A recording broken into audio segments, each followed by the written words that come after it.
여러분, 성령 강림 주일은 성령께서 이 땅에 임하신 그날을 기념하는 절기이죠. 성령 강림 주일이 유대력으로 보면 언제인지 아시죠? 언제예요? 오순절입니다. 오순절. 그럼 날짜를 한번 좀 계산을 해보면 재밌어요. 예수님께서 유월절 어린 양으로 돌아가셨어요. 유월절에 돌아가셨어요. 그리고 부활하시고 며칠 이 땅에 사셨어요? 40일 동안 사셨습니다. 그래서 성경 퀴즈 대회 때 많이 나와요. 예수님께서 승천하시고 며칠 만에 성령께서 임하셨습니까? 성경 퀴즈 대회 많이 나오는데 며칠일까요? 계산해 보면 열흘입니다. 열흘. 그렇죠?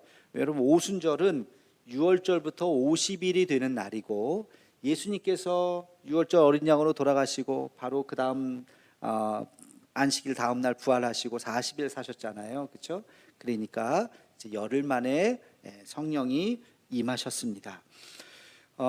오순절을 영어로 펜타코스트라고 이야기하는데, 우리 개신교 교파 중에 오순절파라고 있어요. 들어보셨을 거예요. 오순절. 오순절은 뭘 강조하는 교단일까요? 성령을 강조하는 교단입니다. 그래서 우리 소위 우리나라에서는 이제 순복음이라고 이야기하죠. 성령을 강조하는 그런 교단이 있습니다. 예수님께서 약속하신, 내가 승천하고 하늘로 가면 성령이 너에게 임하실 것이다. 마가의 다락방에서 그들이 모여서 열흘 동안 열심히 기도했더니 정말 불의 혀같이 갈라지는 하나님의 능력으로 성령이 임하셨던 것입니다. 성령이 임했더니요, 바뀌었어요. 그들이 바뀌었어요. 모든 것이 바뀌었어요. 첫째, 뭐가 바뀌었을까요? 그들이 마가의 다락방에서 두려움 속에서 기도하고 있었어요. 우리 함께 같이 기도합시다. 조용조용 기도합시다. 이 기도 소리도 새 나가면 안 돼. 들키면은 어떻게 될지 모르니까 조용. 밖에 나갈 때도 한 사람씩 몰래 들키면 안 되니까. 그랬던 그들이 성령이 임하니까 각종 방언으로 말하기 시작해. 통성 기도를 하기 시작했어요. 우렁차게 천둥 소리와 같이 기도하기 시작했어요. 그리고 한 사람씩 몰래 나가던 그들이 그냥 문을 박차고 나가서 예수는 그리스도이시라고 외치기 시작했습니다. 잡으면 잡으라 그러지, 고문하면 하라 그러지, 죽이면 죽이라고 하지, 목숨 걸고 그들이 복음을 전하기 시작했어요. 강하고 담대해진 거예요. 이게 엄청난 변화죠. 또 뭐가 변했냐면 메시지가 달라지기 시작했어요. 여러분, 베드로는 어부잖아요. 공부한 사람이 아니잖아요. 사도행전에 베드로가 설교했던 그 설교의 말씀을 한번 읽어보면 얼마나 구약의 말씀을 잘 이해하고 해석했는지 몰라요. 야, 이분이 원래 이렇게 공부 열심히 했던 분인가? 성경 말씀을 어떻게 그렇게 잘 적용했는지 몰라요. 이걸 보면, 야, 하나님께서 그렇게 지혜를 주시는구나, 해석 능력을 주시는구나. 우리는 이것을 통찰력이라고 이야기하죠. 역사를 보는 통찰력이 생기는 거예요. 또 자기 자신을 보는 통찰력이 생기는 거예요. 이 어려움이 뭐냐? 이 어려움은 하나님께서 우리를 더 단단하게 하라고 주시는 고난이다, 역경이다, 연단이다. 그래서 그 어려움을 잘 이겨나갈 수 있는 힘을 그들이 얻기 시작했다는 것입니다. 성령 받으니까 이렇게 달라지기 시작했다는 거예요. 신앙이 자라는 모습을 제가 이렇게 한번 보니까 한 세 가지의 단계가 있구나 하는 것을 느끼게 돼요. 첫 번째 단계는 이름을 붙여보면 영접 단계, 이렇게 말할 수 있어요. 예수님을 영접하는 거예요. 여러분, 예수님을 영접할 때 필요한 것이 있습니다. 세 가지의 동의를 하셔야 돼요. 첫 번째, 제일 먼저 동의하시는 게 뭐냐? 어제도 세례 문답하면서 제가 이것을 물어봤어요. 세 가지의 동의를 하셔야 세례를 받을 수 있습니다. 첫 번째, 내가 죄인이라는 것에 동의를 해야 돼요. 예수님께서 이 땅에 오셨는데, 죄인을 구원하시기 위해서 오셨는데, 내가 죄인이라고 생각하지 않으면 예수님이 필요 없잖아요. 나 죄 안 지었는데요. 안 지었을 수는 없죠. 죄 지은 걸 인정은 안 하는 거죠. 나 죄인 아닌데요. 그러면 예수님이 불필요하잖아요. 근데 다 가만히 생각해 보면 자기가 죄인인 걸 양심이 있다면 인정하게 되어 있어요. 그렇지, 내가 죄인이지. 첫 번째, 죄인인 것을 인정해야 돼요. 두 번째는, 그래서 죄의 대가는 뭐예요? 내가 죄를 지었으니까 죄는 사라지지 않거든요. 죄의 대가는 죽음이에요. 사망이에요. 내가 죽어야 돼요. 근데 나 대신 죽으신 분이 있어요. 나를 너무나도 사랑하셔서 보내주신 하나님의 아들, 그분이 예수 그리스도이시고 그분이 나를 대신해서 십자가 달려 죽으셨다는 거예요. 그래서 그분은 나의 구원자가 되시는 거예요. 이 놀라운 사실을 믿는 거예요. 이걸 동의해야 돼요. 그래서 예수님은 나의 구원자이시구나라고 하는 것을 동의해야 돼요. 이걸 동의하십니까? 라고 물어봤더니 모두가 다 아멘 그러셨어요. 두 번째 동의예요. 또 한 가지, 세 번째 동의를 해야 돼요. 뭐냐? 내가 죽으면 끝이 아니라, 죽음으로 뭐냐 다 없어지는 것이 아니라, 죽으면 어떻게 될까요? 천국과 지옥이 있는데 예수 믿는 사람은 천국에 간다라고 하는 사후세계, 천국에 대한 신앙을 가지고 있어야 돼요. 동의하십니까? 그랬더니 아멘 다들 그러셨어요. 그러면 이제 세례를 받을 수가 있습니다.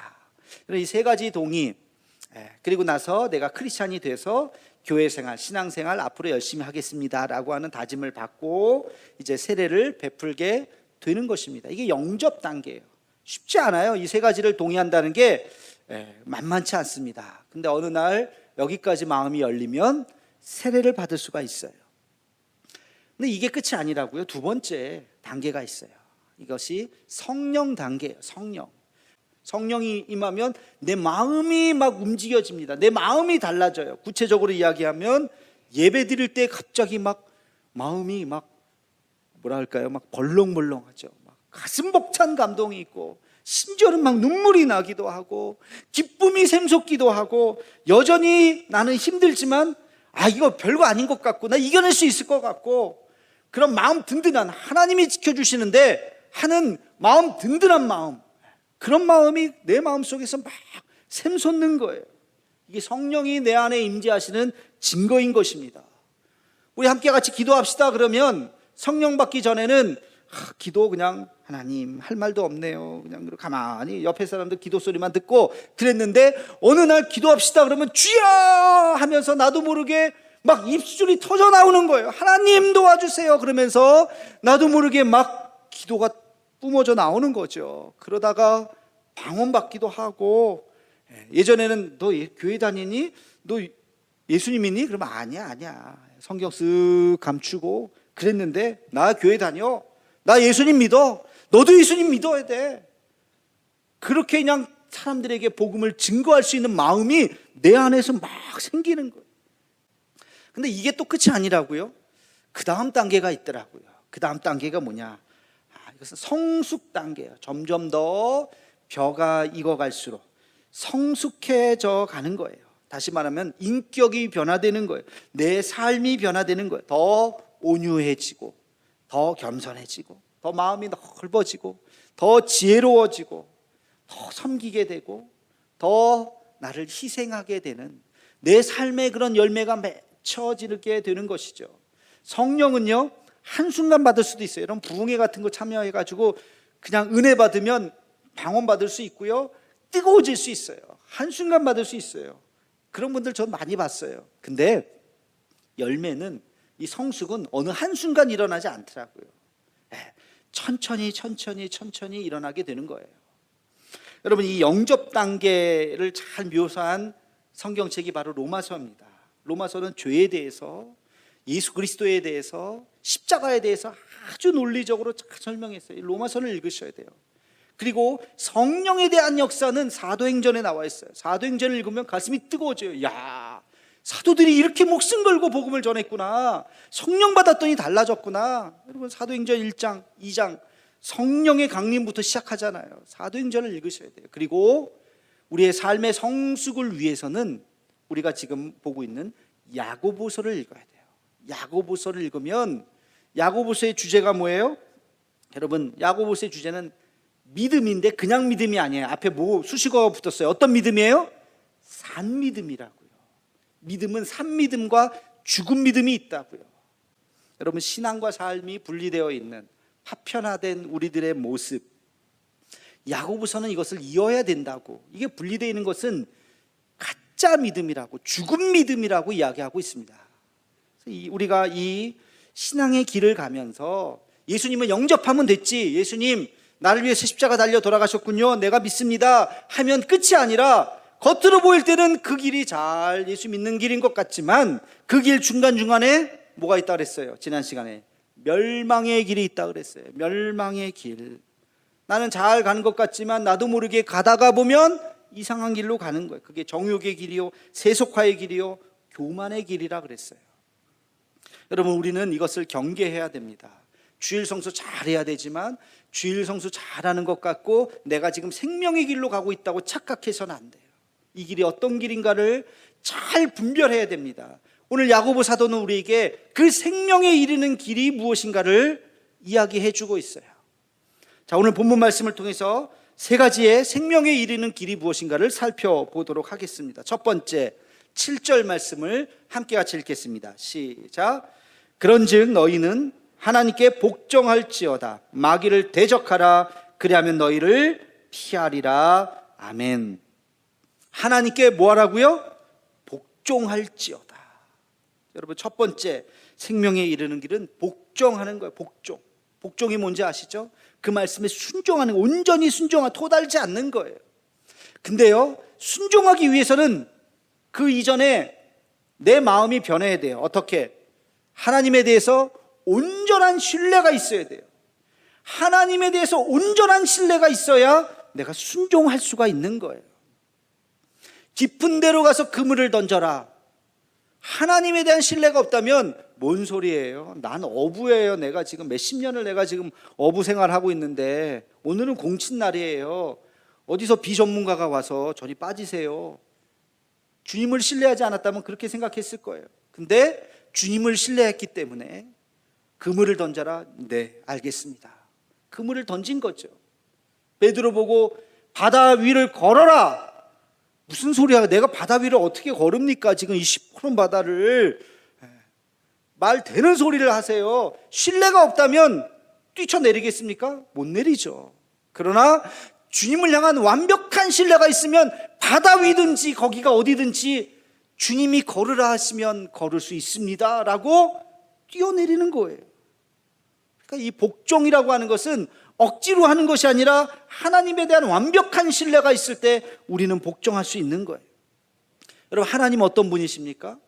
우리를 창조하신 분이시라고요. 세상을 창조하신 분이 전능하신 하나님이에요. 죽은 자도 살리시는 분이십니다. 우리의 머리털까지도 다 세시는 분이십니다. 그 하나님 앞에 우리는 온전한 신뢰를 하고 그 주님 앞에 우리는 온전히 순종해야 되는 것입니다. 하나님께서 우리에게 골탕 먹이시려고 못된 짓 하려고 일부러 우리가 넘어지는 거 보면서 깔깔깔대고 웃으시는 그런 못된 이상한 하나님이십니까? 아니잖아요. 하나님 어떤 하나님이세요? 온전한 하나님이실 뿐만 아니라 하나님은 선하신 하나님이십니다. 선한 목자 되신 하나님이십니다. 푸른 초장, 쉴만한 물가로 우리를 인도해 주시는 분이십니다. 그래서 주님을 온전히 신뢰하고 주님의 말씀에 아멘, 주님의 뜻이라면 내가 따르겠습니다 라고 순종할 수 있어야 되는 거예요. 주님이 우리에게 지금 하시는 말씀이 그거예요. 너의 고난을 지금 너는 이해하지 못할지 몰라. 그러나 때가 되면 알게 되리라. 때가 되면 알게 되리라. 주님, 나에게 왜 이런 고난을 주시나요? 지금은 모를 수 있어. 때가 되면 알게 될 거야. 하나님은 왜 선하신 하나님이시라고 하는 것을 우리가 믿기 때문에, 전능하신 하나님이라는 것을 믿기 때문에 주님의 뜻이 얻은 내가 순종하겠습니다. 그 내적 갈등, 그 고민, 그 아픔, 그 인내, 여러분 그게 바로 욥기에 나와 있잖아. 욥기 욥이 이해할 수 없었지만 그 아픔과 그 고통을 참아내느냐고 이를 악물고 그 친구들과의 대화의 내용이 욥기에 있는 것이죠. 중요한 것은 우리가 하나님을 신뢰하느냐 신뢰하지 않느냐. 주님을 온전히 신뢰한다면 하나님, 내가 이 길을 따르겠습니다. 이 길을 따르겠습니다. 이것이 순종인 것입니다. 하나님이 선하신 분이심을 믿고 주님 앞에 온전한 순종을 할 수 있는, 이것이 생명의 길인 것을 믿는 우리 모두가 되기를 주님의 이름으로 축원합니다. 두 번째, 생명에 이르는 길은 8절 상반절에 나와 있습니다. 우리 함께 같이 8절 상반절만 함께 읽겠습니다. 시작. 하나님을 가까이 하라. 그리하면 너희를 가까이 하시리라. 아멘. 여러분, 우리 하나님과 우리가의 관계가 가깝습니까? 뭡니까? 하나님하고 기도하려고 봤더니 할 얘기가 없네요. 잘 지내시죠?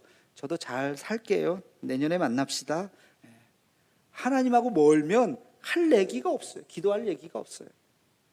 하나님하고 가까우면요, 그냥 날마다 얘기합니다. 조잘 하나님 하면서 하나님 앞에 모든 걸 이야기할 수 있어요. 그게 하나님을 가까이 하라는 것입니다. 여러분, 하나님과 늘 대화하는 것, 가까운 사람과 늘 대화하죠. 하나님과의 대화가 뭐예요? 그게 기도예요. 가까운 사람 늘 만나죠. 항상 만나요. 뭐 특별하게 약속하지 않아도 늘 만나는 것, 가까운 사람이에요. 여러분, 하나님과 만나는 게 뭐예요? 예배잖아요. 예배. 여기 계신 분들 중에 혹시 지난 주일날 이 시간에 딱 예배 나오고 일주일 동안 한 번도 안 나왔다가 또 이번 주에 또 탁 나오고 그런 분 아마 계시지 않을까 싶은데요. 네. 그래도 뭐 일주일에 한 번씩 빠지지 않고 나오는 것만 해도 뭐 훌륭하다고 말씀을 드릴 수 있고, 그러나 주일과 주일 사이에 많은 예배가 있습니다. 나오셔서 예배 드리고 새벽 기도 매일매일 열려져 있고 오셔서 기도하시고, 우리가 예배의 숫자가 많아진다고 하는 것, 그것이 하나님과 점점 더 가까워진다는 것이에요. 그리고 가깝다는 건 늘 생각한다는 거라고 그랬죠. 생각하는 건 뭐예요? 하나님의 말씀을 묵상하는 거예요. 예수님 왜 이런 말씀 하셨을까? 예수님 왜 이런 행동을 하셨을까? 베드로에게 하신 말씀이 뭘까? 사도행전에 나오는 이 사건은 무슨 의미일까? 늘 성경을 묵상하는 것이 생각하는 것입니다. 여러분, 시편 1편은 복이 있는 사람은 복이 무엇인가에 대해서 이야기하고 있어요. 우리 함께 같이 시편 1편 1절로 2절 말씀을 함께 같이 읽어보겠습니다. 시작. 복이 있는 사람은 악인들의 꾀를 따르지 아니하며 길에 서지 아니하며 오만한 자들의 자리에 앉지 아니하고 오직 여호와의 율법을 즐거워하여 그의 율법을 주야로 묵상하는 도다. 아멘. 복 있는 사람은 세 가지의 길에 서지 않는 거예요. 악인의 꾀, 죄인의 길, 오만한 자의 자리에 앉지 않는 것, 그것이 복 있는 사람의 모습이고, 복 있는 사람은 어떤 일을 행한답니까? 오직 여호와의 말씀을 주야로, 이게 중요해요. 주야로, 아침 저녁으로 날마다 매일매일 하나님의 말씀을 묵상하는 자가 복 있는 자라는 거예요. 다른 말로 하면 하나님의 말씀을 늘 가까이, 하나님을 늘 가까이 하는 사람이 복 있는 사람이라는 것입니다. 지난주에 말씀드렸죠. 세상과 가까이 하는 것, 세속하라 그랬어요. 이 세속하는 멸망의 길이에요. 세상과 가까워지지 말고 하나님과 늘 가까이 살아야 할 줄로 믿습니다. 자, 세 번째, 생명에 이르는 길이 무엇인가? 8절 하반절 말씀에 있습니다. 우리 함께 같이 읽겠습니다. 시작. 죄인들아 손을 깨끗이 하라. 두 마음을 품은 자들아 마음을 성결하게 하라. 아멘. 두 가지 이야기예요. 손을 깨끗이 하라는 것과 성결하게 하라는 이야기를 합니다. 손을 깨끗이 하라는 게 뭐예요? 회개하라는 거예요. 손에 더러운 것, 죄악을 묻히지 말고 늘 손을 깨끗하게 씻어라. 늘 회개하라. 다시는 죄를 짓지 말라. 그러면서 두 마음을 품은 자들아 성결하라. 두 마음, 여러분, 이 굉장히 중요한 말이에요. 두 마음. 우리는 한쪽 마음은 뭐예요? 교회에 나오는 신앙의 마음이 있지만 또 한쪽 마음은 뭐예요? 세상의 한 발, 하나님 앞에 한 발, 양다리라 그러죠. 양쪽에 다 걸쳐서 교회도 나오지만 또 세상 것도 하고, 이렇게 저렇게 양발 걸쳐서 왔다 갔다 하는, 이렇게 해서 안 된다는 거예요. 여러분, 이거에 대한 결정적인 경고 메시지가 요한계시록에 있지 않습니까? 요한계시록에 보면 7교회, 소아시아 7교회에 주시는 하나님의 메시지예요. 전체적인 구조가. 그래서 7교회에 대해서 하나님께서 말씀하십니다. 7교회 중에 2교회는 온전히 칭찬만 받았어요. 좋은 교회예요. 4교회는 칭찬도 받았지만 책망도 받았어요. 뭐 그래도 번전은 했죠. 칭찬 잘했다 그러면서 그러나 내가 너희를 책망하노라. 두 가지 다 있었어요. 근데 마지막 한 교회는요, 온전히 책망만 받았어요. 칭찬이 없어요. 그 교회가 어떤 교회입니까? 라오디게아 교회잖아요. 이름도 어려워요. 라오디게아 교회. 하나님께서 뭐라고 그 교회를 책망하셨느냐?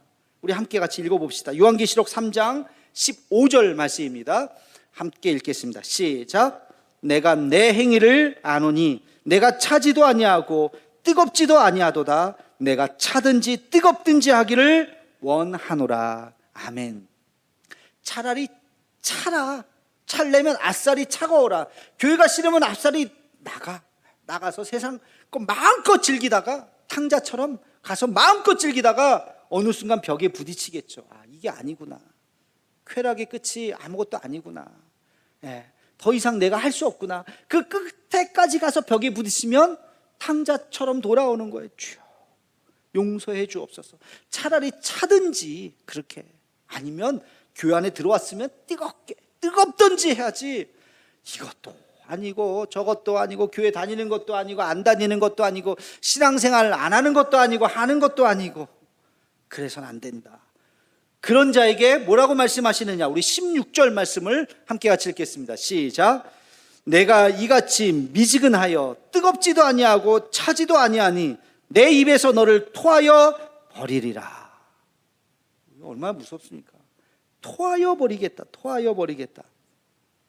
여러분 구토한 거 보고 싶지도 않잖아요. 냄새나고.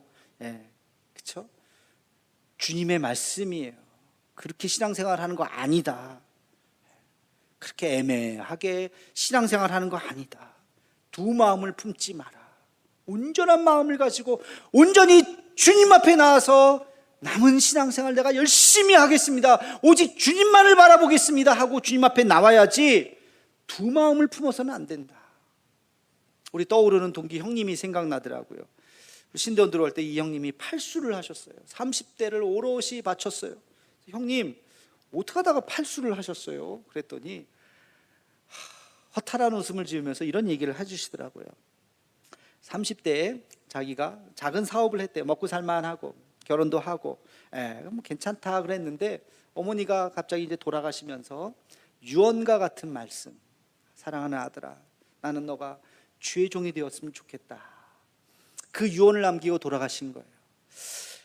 자기 어렸을 때 신앙생활 열심히 하고 성경 퀴즈대회 맨날 1등하고 그랬던 생각도 나고, 이게 또 기도하다 보면 이게 하나님의 뜻인가 또 생각이 들고, 그래서 가을 돼서 신대원에 입학 원서를 내고 공부를 몇 달 동안 한 거예요. 몇 달 공부하고 되겠어요? 떨어졌죠.